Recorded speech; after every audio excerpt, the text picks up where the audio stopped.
Howdy y'all, welcome back. This is episode 3 of Cameron Across the Table. That's the name I came up with. So, it's been about a week since the last one dropped. I hope everybody had a good New Year's, didn't get too crazy.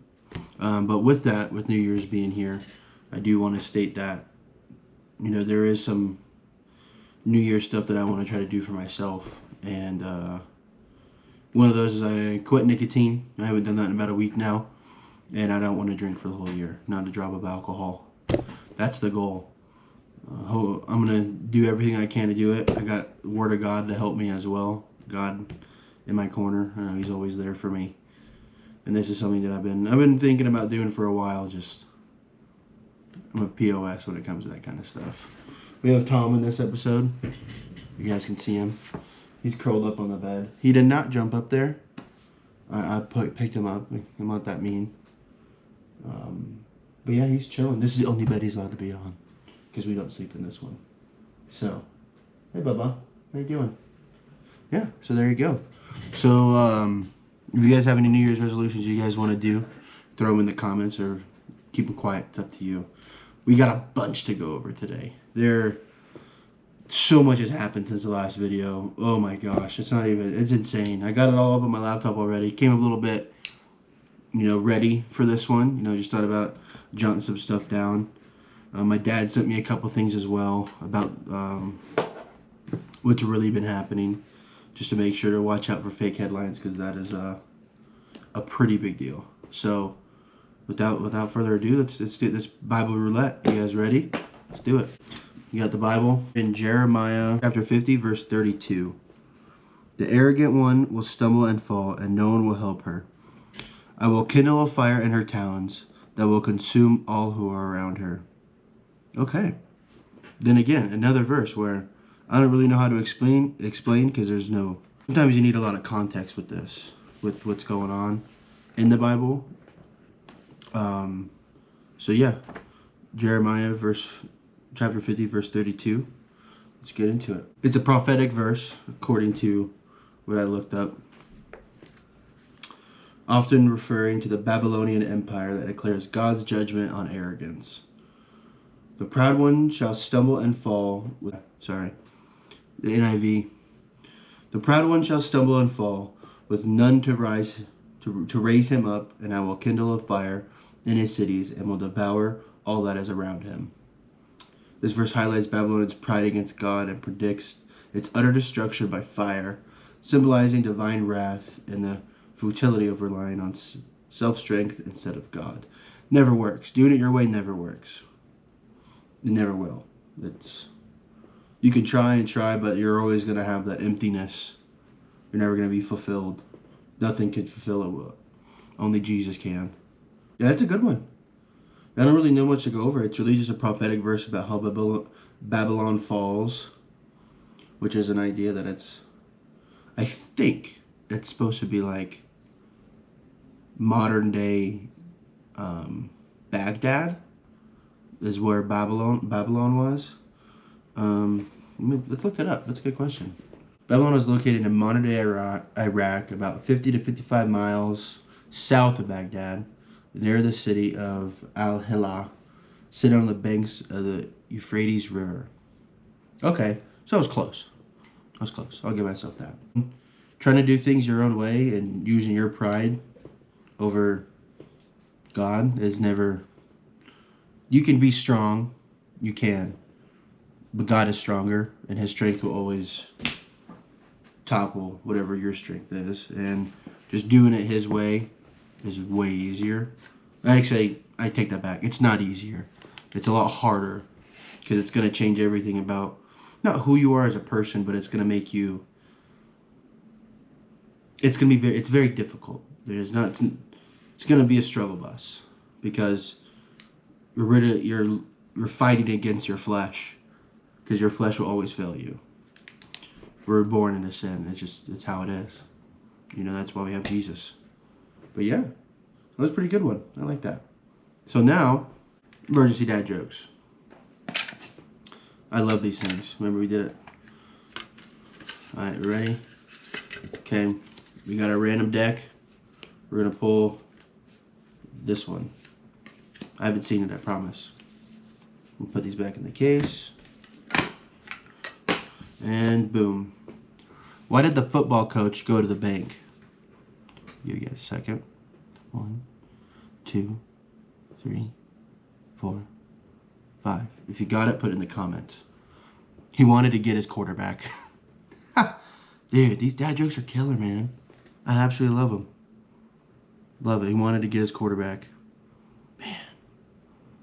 That sounds like a Your Mama joke, but I can't remember that one. It's like something with Nickelback. If you can remember it, put it down there. Put it in the comments. So now that that's out of the way, oh my gosh. Wow. We're going to start off with the first thing that happened just recently, like yesterday. The shooting in Minneapolis. The ICE shooting. Insane. I mean, she's an idiot, for one. Rest in peace. But, I mean, you can't expect to act that way and do that to law enforcement and not expect repercussions. And she unfortunately paid with her life. So I'm on ABC right now. The caption for this one, it's live. It says Minneapolis ICE shooting live updates. Vance calls fatal shooting tragedy of her own making. So I'll throw that clip of JD Vance talking here right now. I was actually walking out here. Somebody sent me a photo of a CNN headline about what happened in Minneapolis. And this is the headline. I'm just going to read it. Outrage after ICE officer kills U.S. citizen in Minneapolis. Well, that's one way to put it, and that is the way that many people in the corporate media have put this attack over the last 24 hours. And I say attack very, very intentionally, because this was an attack on federal law enforcement. This was an attack on law and order. This was an attack on the American people. The way that the media, by and large, has reported this story has been an absolute disgrace, and it puts our law enforcement officers at risk every single day. What that headline leaves out is the fact that that very ICE officer nearly had his life ended, dragged by a car 6 months ago, 33 stitches in his leg. So you think maybe he's a little bit sensitive about somebody ramming him with an automobile? What that headline leaves out is that that woman was there to interfere with a legitimate law enforcement operation in the United States of America. What that headline leaves out is that that woman is part of a broader left-wing network to attack, to dox, to assault, and to make it impossible for our ICE officers to do their job. If the media wants to tell the truth, they ought to tell the truth that a group of left-wing radicals have been working tirelessly, sometimes using domestic terror techniques to try to make it impossible for the President of the United States to do what the American people elected him to do, which is enforce our immigration laws. The President stands with ICE. I stand with ICE. We stand with all of our law enforcement officers. And part of that is recognizing that you people in the media, not everybody in this room, but many people in this room have been lying about this attack. She was trying to ram this guy with her car. He shot back. He defended himself. He's already been seriously wounded in law enforcement operations before, and everybody who's been repeating the lie that this is some innocent woman who was out for a drive in Minneapolis when a law enforcement officer shot at her, you should be ashamed of yourselves. Every single one of you. Questions? Yeah, I mean, I don't think JD Vance did it pretty good. It started off with outrage after ICE officer kills citizen, U.S. citizen. I mean, cops shoot U.S. citizens all the time. I mean, he's just federal. I get it. But I think that's completely misleading. It's 100% misleading. I mean, there's a whole reason on why she was shot. And we're going to go down and through this article. So this is on, like I said, this is on ABC, and it's a live update. The female was 37 years old. The victim is Renee Good, according to the ABC News, and from what JD Vance said as well, was attempting to run over law enforcement officers when an ICE officer fatally shot her Wednesday morning, a claim that local officials have disputed. That's on ABC News. And then Vance, there's a little thing on here as well. The Vance defends ICE officers' actions and deadly shooting, as he should. From everything that I've read so far, I mean, she was in the wrong. She should have never. She shouldn't have done that. I mean, that's easy as that. She should have never done that, and that's her. She unfortunately paid with her life, and may God have mercy on her soul. Pray for her that she knew Christ. That's what we can do. I do have a thing from my dad on here that he sent me as well. There's a woman was blocking law enforcement vehicles. Videos and police accounts show a woman's SUV stopped sideways in the street, intentionally blocking ICE vehicles during a federal enforcement operation. Federal officers reported that the vehicle was impeding officers' movement before any shots were fired. Federal agents were confronting the suspect's vehicle during an active operation. That source is from Fox News. Fox News. Sorry. This wasn't random or unrelated to law enforcement presence. There were commands given before shots were fired.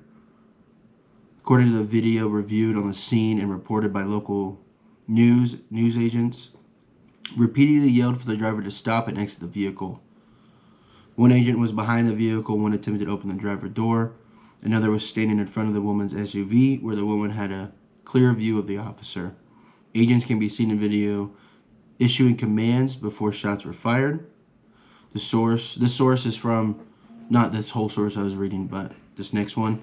Minneapolis local news coverage, KMSP, WCCO, January 6th through 7th. This is important. The narrative of she was driving away is not supported by multiple cameras showing attempts to stop the vehicle. The vehicle was seen as an immediate threat as soon as she ignored the officer's direct orders and proceeded to drive. Officials, including Minnesota public safety representatives, described the woman's movements as refusing to comply and then aggressively moving the vehicle towards agents. A DHS official, the driver refused to obey commands and then proceeded to weaponize her vehicle. That language, weaponize her vehicle, is why the federal self-defense justification was cited. Yeah, I mean, she unfortunately paid with her life in that. It sucks. I don't think any cop wants to kill someone, but at the end of the day, the cop's gonna go. The cop wants to go home. He wants to go home to his wife, wants to go home to his kids, and that's it. My father is a cop, so he probably gets it as well. He wants to come home. When someone shoots at him, he's gonna want to come home. Or someone does something that's threatening his life, he's the one coming home. So it's not. If you think cops are threatening your life daily, you're an idiot. You're genuinely an idiot. They're here to protect us. And if you think otherwise, you're retarded. There we go. You're retarded. It came out. On this as well, Bondi warns protesters not to cross red line. Peacefully protesting in sacred America right protected by the First Amendment, obstructing, impeding, or attacking federal enforcement is a federal crime. Yeah, everybody knows that. But yeah, I think, one, she shouldn't have done that, but we don't know what she was going through. And she could have, yeah, we don't know the whole thing. I mean, we only know from what these people are telling us. So maybe, hopefully the videos get released like they said, and what my dad was sending me. My dad didn't type all that. He just sent me like a link pretty much. This is another wild one. The capture of the Venezuelan president. Freaking Nicolas Maduro. Wow. We just waltzed in there damn near pretty much. I saw a few videos of, I think it was like Blackhawks going over the cities or something. But, those Delta boys just walked in and yeah, holy, got him. I saw something. I thought it was pretty funny on Instagram. I don't know how accurate this is, but I thought it was funny. The operation of getting Nicholas actually capturing him was quicker than Will from Stranger Things coming out scene. And if you don't know what coming out means, it means he's telling everybody he's gay. Just putting that out there. I thought that was pretty funny. I mean, I have seen that episode. I literally cannot get, totally off topic, I cannot get through the series finale. I can't. I don't know what it is. I have to like force myself to watch it. So, my buddy that I've been talking to about it, I'm sorry, I haven't finished it. Maybe I will. But by the time this video releases, I probably haven't finished it. So, yeah. Sorry, buddy. This article that I'm on, it's on NBC News. It says, new DOJ opinion offers legal justification for Maduro seizure. Trump officials tell Congress. So this was published today, January 8th, 2026 at 11:28 a.m. Trump administration officials briefed lawmakers this week on new legal opinion justifying the operation to capture Venezuelan President Nicolas Maduro and his wife. I don't know what his wife has to do with anything. Who are facing narcotics charges in federal court in New York. The opinion comes from the Justice Department's Office of Legal Counsel, according to lawmakers who spoke to NBC News. Lawmakers hadn't seen details yet, but said it sought to give legal justification for the raid and capture. Obviously, we all know that Trump was blowing up freaking boats that have killed a lot of people. Actually, I'll be more accurate because that kind of is misleading as well. Has justified the boat strikes that have killed dozens of individuals the administration has said were engaged in drug trafficking, which honestly probably is true. Deputy Attorney General Todd Blanchie previously declined to say whether the office had weighed in on the Maduro operation, telling NBC News he was not going to get into any discussions that occurred, but saying there was no doubt what we did was legal. There is a legal question there, like, are we allowed to just go in, since we just arrested a legit president of a country for whatever, I mean, not for whatever reason, but that's a huge show of power, in all honesty. But I did hear, I don't know how accurate it is, but Venezuela was trying to do deals with China and Russia because Venezuela has a large amount of oil. I can actually find that out more accurately, how much oil they truly do have. So Venezuela holds the world's largest proven oil reserves. Wow. I could have told you that, but I wanted to be accurate here. With around 303 billion barrels, representing roughly 1/5 of global reserves. If you don't understand what 1/5 is, because I definitely don't, it's about 17 to 20% of all oil is right there in Venezuela. What do you think about that, Tom? Pretty nuts, huh? Oh yeah, big stretch. Big stretch. Yeah. Insane, right? Insane in the Membrane. It's a good song. But, yeah. I have opinions on that.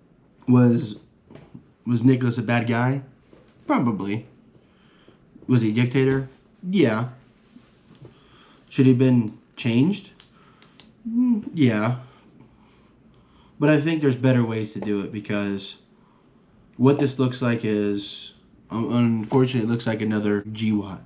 You know?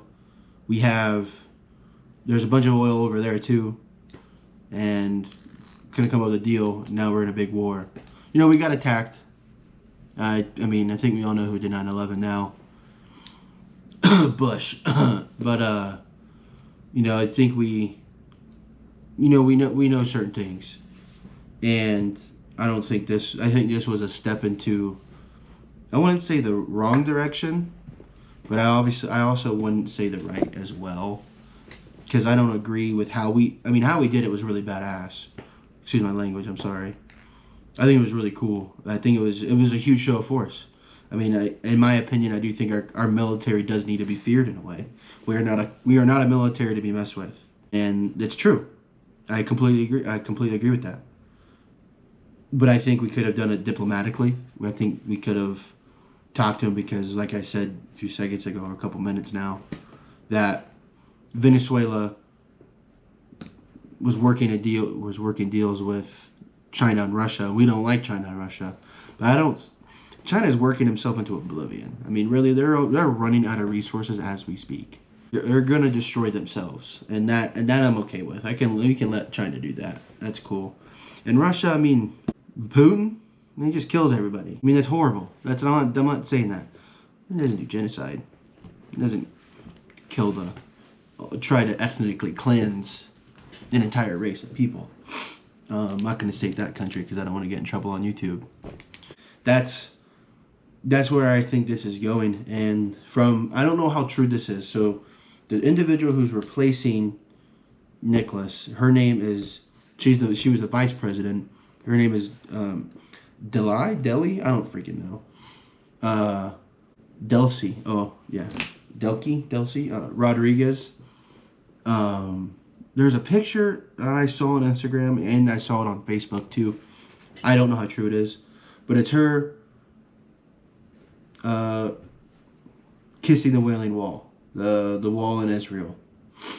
And I mean, yeah, cool. I mean, if she's doing that, do I agree with it? Absolutely not. Just like how all of our politicians go and kiss that wall, which I don't agree with either.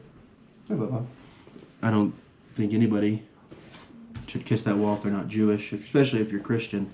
If you know the history behind that, why the wall's there, what wall it is. That wall is the temple that fell in 70 A.D. That was prophesized after the death of the Messiah. That temple is going to fall, and the Romans destroyed it. So I think if you're a Christian, kissing that wall is a huge middle finger, which I don't agree with. But I do think having this oil with Venezuela is benefit to our country. Hopefully it can drop prices and gas, fossil fuels, stuff like that. I mean, hopefully the housing can drop too. That'd be super nice because I want to buy a house. But I don't necessarily think the capture of him, we were made to do it. You good, bro? We were made to do it by Israel. I think they said, hey, we want to control their oil, and I do believe that. You know, that's definitely a way to have it's literally 20%, 17 to 20% of all oil in the entire world is with Venezuela, and now our country's running that. Is it yeah? Do I agree with it? Yeah, kinda. I mean, that's cool, but it's not. Who is that to say that's ours? It's not our oil. That's Venezuela's. It's not ours. You know, so I do think that's the majority of why we did what we did, and getting him and throwing drug charges and stuff and narco terrorism on him is just icing on the cake. You know, their country was falling a little bit, so I think that was finding a way to, hey, how do we get him and get control and grab control of this oil and put this female in here? Nothing against females, but put Miss Rodriguez in there that we can control what she does. And I mean, that's what the CIA's been doing forever. I mean, it's a thing. They've always, when they don't like someone in a country, they just go get them. They assassinate. They make it look like an accident. You know, he kills himself with 17 bullet holes in the back of his head. You know, and stuff like that. You know, that's, yeah. I mean, that's it on that one. I think it's. I heard they were listening to Chief Keef. That's pretty badass. I mean, everybody loves Chief Keef. You know what I mean? Back to that fraud in Minnesota. Wow, that's insane. Honestly. $100 million. Damn near. Whew. I wish I could have that kind of money. I don't even know what would you do with that money? $100 million. I don't know what I'd do. I mean, no one would know. There'd be signs. I would go find a 68 or 69 Mustang Fastback. That's the one thing I'd do. The next thing I'd do is I'd go find a mint condition, if I can, like a 95 Ford F-250 extra cab, or like the extended cab, or 4 doors, 7.3 manual. Well, probably out a medium or long bed. That's what I would want. That's my dream truck. But I would go buy that instantly. 14 of them right now, you know. So back to the Somali stuff. So on this one was on Thursday, December 18th. That's probably not super accurate. I mean, it probably is, but not up to date. I mean, this one says 6 additional defendants charged. 1 defendant pleads guilty on ongoing fraud schemes. Let's look up another one. Yeah, I'm not reading New York Times. Tim Wall. Yeah, apparently Tim Walz knew all along. Tampon Tam. Ooh. Minnesota has the largest Somali population in the U.S. because refugees fleeing Somalia's 1990 civil war found jobs, social services, and a welcoming environment in the state, creating a large established community that then attracted more family and friends through the snowball effect, particularly in the Twin Cities, drawn by work industries and popularity processing. I'm gonna go fact check right now. So I'm gonna put this way: the estimated IQ for Somalia is approximately 68 to 72. 68 to 72. People with an intellectual disability typically have an IQ of, I guess, put in the comments, 70 or below. Do we have a problem here? We might. And then an average American IQ is considered to be 100. That's way too, I think that's too high for America. Maybe 90. I give it 90. Yeah, I'm going to say 90. Maybe 100, but let's do this. World Population Review. Yeah, we're about 96 to 100. Yeah. Canada's 100. That's nice. Ooh, shoot. China's very smart.